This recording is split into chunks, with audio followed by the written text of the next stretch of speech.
La réforme universitaire engagée par le gouvernement gabonais depuis les années 2000 se met progressivement en place.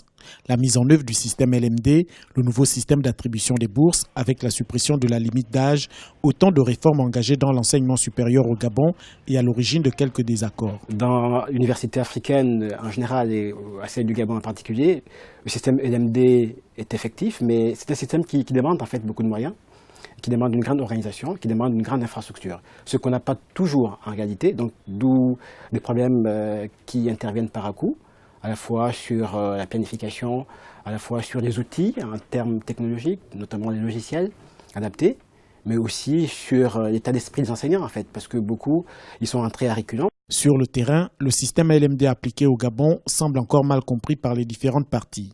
Les étudiants appellent à une harmonisation de ce système sur l'ensemble du territoire national. En parlant du LMD, il n'y a pas de divergence de point de vue entre les différents acteurs. Ce qui était vraiment l'un des points d'achoppement au départ du lancement de cette réforme. Ailleurs, par rapport au système LMD, il faut avoir validé au moins un semestre pour aller en classe supérieure. Alors qu'ici, dans l'université Omar Bongo, il faudrait, dans le premier semestre comme au second semestre, avoir validé au moins 8 ou 7 matières pour passer en classe supérieure. C'est-à-dire que si vous n'avez pas validé plus de 7 matières ou 8 matières, vous ne pouvez pas aller en classe supérieure.